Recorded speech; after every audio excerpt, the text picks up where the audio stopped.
Okay, so this video is about calculating the spring constant from a graph created using an experiment to measure the extension of a spring depending upon the force you place on it.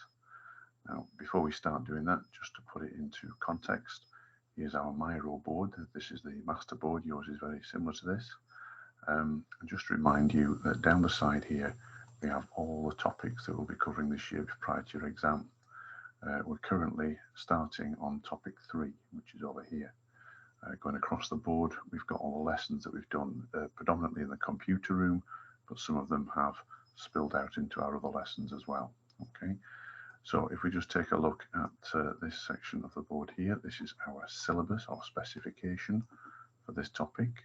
And if we zoom in, we can have a look and see where we're up to.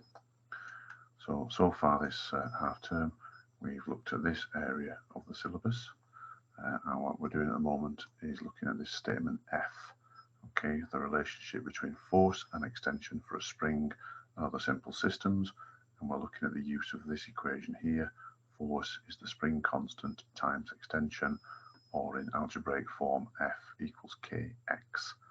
Okay, if we just quickly zoom down the screen here, we can see that this is the knowledge organizer for this part of the syllabus, and it does involve the use of this experiment, which most of you have done in the lab, but we're going to use a simulator here to get some data a little more quickly and also produce a graph a little more quickly. If you've got your own graph of the data you produced yourself, you can do the process that I'm going to show you on your own graph. Okay, so if we move over to this lesson here, which was due to be done in the computer room, but unfortunately there was a whole school event on that day, so many people were absent. But it asks us to open this simulator and choose the lab option. So if we were to click on that and click on the source link and give it a few seconds to respond, we open this PhET simulator. There are many PhET simulators, okay, and we need to use the lab option. Okay, so once we've opened that lab, it looks like this. If we quickly go back to our instructions, it says from the right hand menu, select displacement option. From the toolbox, drag and drop the yellow ruler and place it to the left of the blue dotted line so that the 0 centimeter mark is level with it, okay, meaning the blue line. So if we go back to our PhET simulator, we need to click on the displacement option, use the toolbox, and if we drag and drop the ruler so that the 0 is level with that blue line, it will allow us to measure the displacement. Okay, it now asks us to open the Excel file. Okay, so I've already got that open ready, and we'll just put that on this side of the screen so we can use it as we need it. Let's get that simulator back up there. Just put these results out of sight for now.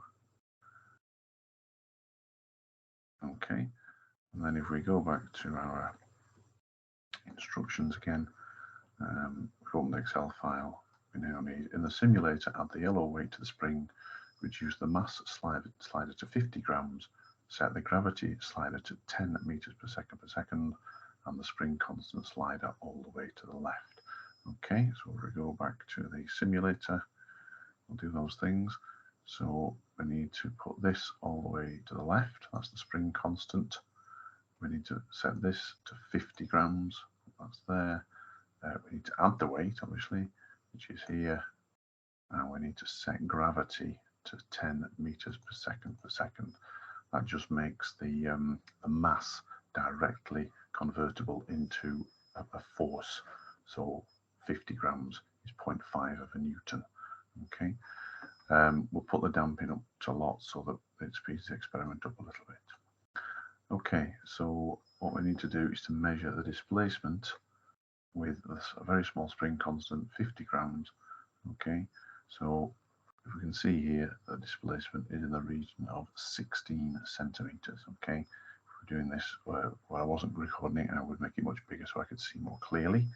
So if we now go back to our Excel file where we're recording our results, we can now see that here's what I prepared earlier, so that's 15.5 grams. If we then go back to our simulator, we need to add an additional 50 grams on, which is half a newton's worth of force, which is about exactly there. Okay, so if we read that displacement of the spring, we will find that it is 32, and obviously we can carry on doing that, adding 50 grams each time until we manage to get our first column of data. Okay, so this data here shows the mass being increased by 50 grams each time and the extension of the spring increasing. We measured that using the simulator. Now you can go back to the simulator and we can increase the spring constant, that's what we're aiming to find out, by 2 notches. Okay, there is no mention of what that actually is. Okay, but we've increased it by 2 notches, reset the mass slider, do it all again. If you do that and keep increasing the mass slider by 50 grams each time, then you can create this data. If you then go back and increase it by 2 again, do it all over again, you can produce rather this data, and so on. Okay, so each of these data columns here is by changing the spring constant on the slider to these values here. Now, having done that, that should produce a graph. Okay, and this is the graph that you need to be careful with. So I'm going to put this full screen now so that we can see it most clearly. Now, on this graph here, we've gone against convention. Okay, normally in a graph for an investigation, we would put the independent variable across the bottom, and our independent variable for this particular experiment was the mass. Okay, we changed the mass to see what would happen. But in order for the calculation to work more easily, then we've put the extension across the x-axis. Also, the thing that we've changed on the graph is you'll notice that this column is measured in grams, because that's what you actually change in the real world. But as I mentioned earlier, 50 grams is equivalent to half a newton, or put another way, 100 grams is equivalent to 1 newton. So I've conveniently converted these grams into newtons on the vertical axis here. Okay, so this data is from the experiment. It's just that the units here are slightly different. Now, you need to be able to calculate the spring constant using a graph like this.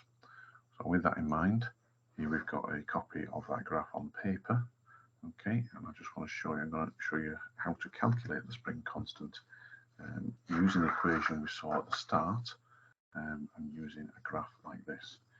Okay, so you will remember, hopefully, that this topic is based around this equation, that the force equals the spring constant times the extension. Okay, now we've got the force and we've got the extension on our graph. We want to know what k is, so we can rearrange this equation. Okay, so if we rearrange it in favor of k, we get that k is a force divided by the extension. Okay, and that's actually the equivalent of the gradient of these lines on the graph. We're basically calculating the gradient of these lines on the graph. Now, to do that, you need a ruler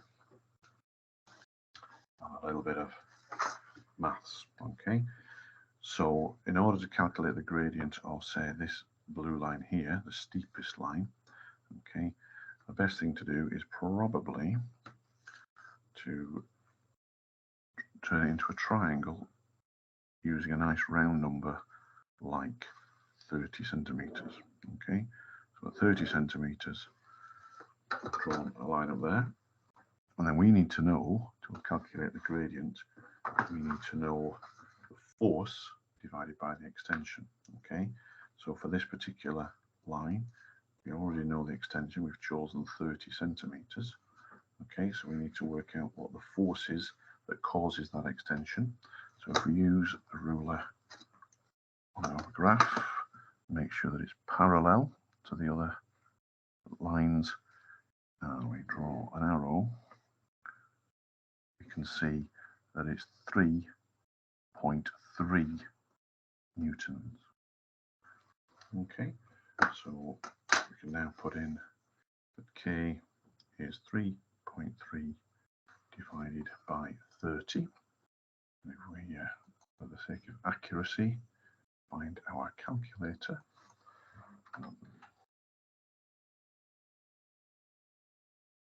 So 3.3 divided by 30 is 0.11. Okay, so K is 0.11 for this particular calculation. Okay, if I do one more example, and then if you could do the other three, just to show that you know what you're doing. So for this least steep line here, okay, we could perhaps choose 60 centimeters. It doesn't matter what you choose, possibly the bigger the better, the bigger number the better. But if we choose an extension of 60 centimeters and go through the same process, so 60 centimeters there, and we need to know what force creates that extension for this particular spring. Okay, so I'm going to draw a horizontal line back across to the force axis, and we can see that's 1.5, 1.6, 1.8. 1.8. Okay, so for this particular spring, just write the equation again. So K is F divided by X. So we've just discovered that the force for this particular spring is 1.8 newtons, and the extension that caused was 60 centimeters. So if we do that calculation again, we get that 1.8 divided by 60 is 0.03. Okay, so the K, which is a constant which describes how stiff or elastic the spring is 0.03. Okay, so if we think about it, this steep line here, okay, there isn't much extension for quite a lot of force. So this steep line is a very sort of tough spring, or a very thick. The spring on the metal on the spring will be very thick. Okay, and that gives us a relatively large spring constant. Whereas this line here, for less force, you get more extension.